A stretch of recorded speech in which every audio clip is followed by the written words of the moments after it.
اول سؤال بيجي في دماغي بقول لهم ليه جاي تدرس على حسابه، جاي تدفع فلوس هنا في بلد انت اصلا ممكن تاخد فيها منحه وهما اللي يدوك فلوس.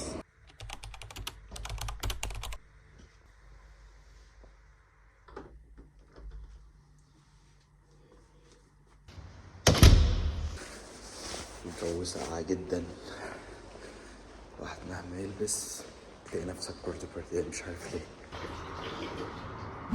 يا صباح الفل، ايه الاخبار؟ عاملين ايه؟ بقالي تقريبا فوق ال6-7 شهور كده ما كنتش بنزل فيديوز خالص على اليوتيوب، فقلت نجرب نرجع تاني على اليوتيوب كده نشوف الدنيا فيها ايه. فالنهارده بداية الاسبوع، اليوم طويل شويتين 3، اقول لكم عن الحياة في الصين والمنح والدراسة والجامعات وازاي اقدم والكلام ده كله. فلو انت مهتم اكتر بالموضوع ده كمل معانا الفيديو اللي جاي. بما ان الدنيا هنا بتمطر كتير جدا، فحاجة اساسية قوي اوعى تخرج من غيرها مناديل والشمسية بتاعتك. دول اهم حاجتين لازم يكونوا موجودين معاك بصراحة. مش هنتكلم على حلاوة الصين وجمدان الصين وقد ايه هي بلد عريق زي ما بنقول. حضارتها وحلاوتها يمكن تتقارن بمصر، طبعا مفيش احسن من مصر يعني. مش بهزر، ده حقيقي مفيش احسن من مصر من وجهة نظري. فالمهم الدنيا كلها دايما بتسأل وبتستفسر عن المنح، وهل التقديم صعب؟ التقديم ازاي؟ طب الاقي منحة ازاي؟ في الحقيقة تقريبا اكتر بلد فيها جامعات على مستوى العالم تقريبا هي الصين يعني، واكتر بلد بيكون فيها منح هي الصين، وحاليا اسهل مكان تسافر ليه برضه هو الصين. وده لاسباب كتير يعني. هي الصين حاليا شغالة ان هي بتجيب مستثمرين اكتر، ده عشان البيزنس اللي عندها طبعا زي ما احنا عارفين، وكمان عشان تجيب عندها طلبة انترناشونال كتير جدا. وده ليه كواليس تانية وليه اسباب كتيرة جدا ممكن نبقى نتكلم عنها في حلقة تالتة يعني. لما حاجة نجيب ايه، حاجة ناكلها الصبح كده، حاجة نشربها، فده احلى حاجة تعملها هنا. جو ساعة اشرب حاجة سخنة. في معظم المنح هنا بتغطي تكاليف الدراسة، في منح بتغطي تكاليف السفر، في منح بتغطي تكاليف المعيشة هنا والسكن والكلام ده كله. ففي انواع منح كتيرة جدا جدا جدا في الصين هنا. زي ما قلت لكم، على قد ما هي الصين كبيرة قوي فبالتالي هيكون في منح كتيرة قوي. ده احلى مشروب، انا مش عارف هو بصراحة كابتشينو ولا قهوة ولا ايه بالظبط، بس طعمه حلو قوي. افكر اجيب حاجة من دي ولا ده. دي بيسموها فطيرة البيض او كعكة البيض باللبن، حاجة كده طعمها حلو قوي. بس عايزين نجرب حاجة جديدة، انا مجربتش دي قبل كده بصراحة. هنجربها، يلا نحاسب بقى. كده كل حاجة بندفعها بالتليفون. وصلنا متأخرين 8 دقايق تقريبا. انا مسموح لي اجي الصين امتى، او مين اللي مسموح لي اجي الصين؟ في الحقيقة اي حد ينفع يجي الصين، سواء انت خلصت الثانوية العامة او حتى عندك 60 سنة. كل الفئات العمرية او كل السنين دي كلها ينفع تيجي تدرس في الصين. الشروط مش معقدة ولا هي صعبة ولا التقديمات صعبة ولا الكلام ده كله. الحاجة كلها في ان انت بتجهز شوية ورق وتبدأ ترفعهم على الويب سايت.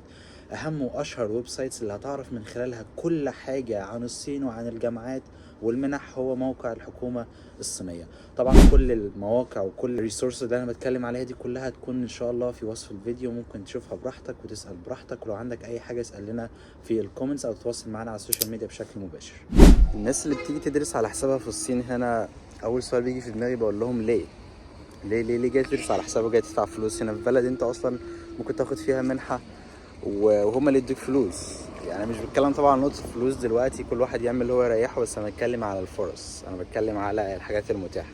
فانت هنا المنح ممكن توفر لك السكن، في منح بتوفر لك السفر، في منح بتوفر لك حرفيا كل حاجة بما فيهم التأمين الصحي، بما فيهم كمان الإقامة والكلام ده كله.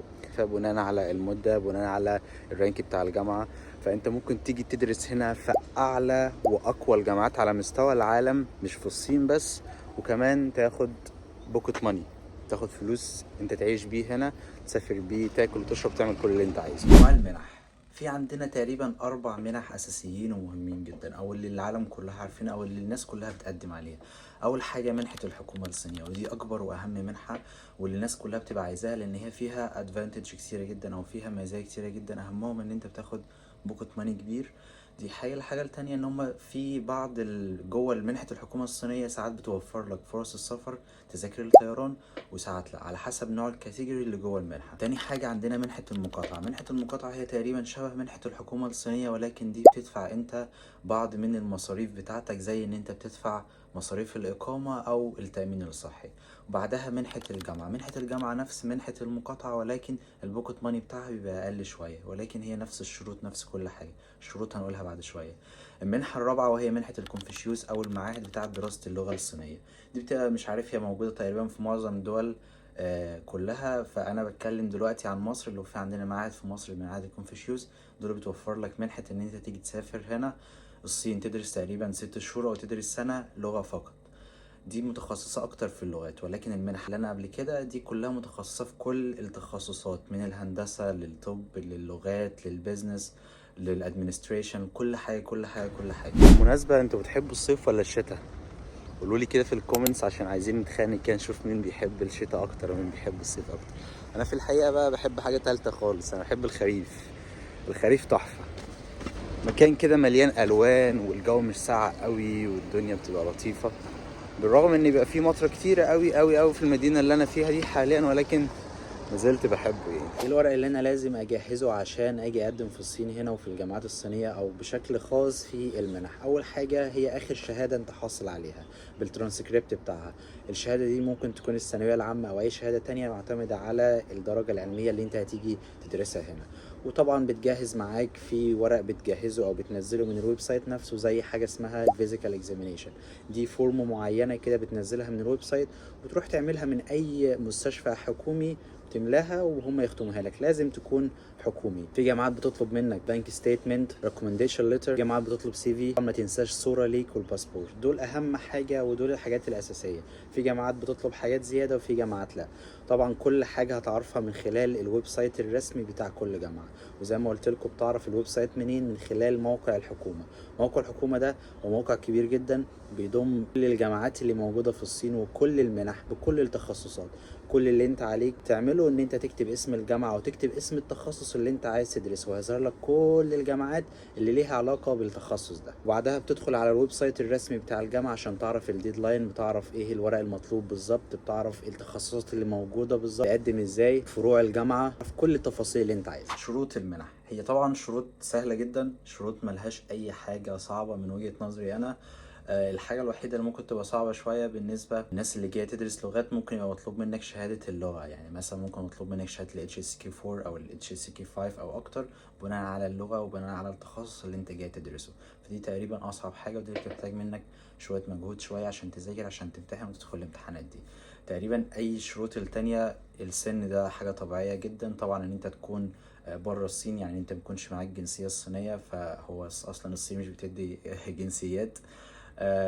تقريبا مفيش شروط. اكيد دلوقتي انت بتسأل نفسك، هو لو المنحة دي راحت عليا او لو قدمت في جامعة ما اتقبلتش فيها، طبعا هتتضايق وهتكتئب وتزعل والكلام ده كله. انا عايز اقولك على حاجة، انا قدمت في اكتر من 300 منحة على مستوى العالم. الصين لوحدها تقريبا قدمت على 18 منحة، وفيهم كتير جدا اللي اترفضت فيهم اللي اتقبلت، ولكن قررت ان انا اروح جامعات تانية. انا عايز اقوله ان انت لو الفرصة دي ضاعت منك اكيد هيجيلك فرصة تانية، ولكن اللي هيزعلك فعلا انت ما استغلتش الفرصة صح، وان انت فعلا ما قدمتش كل ما عندك للفرصة دي.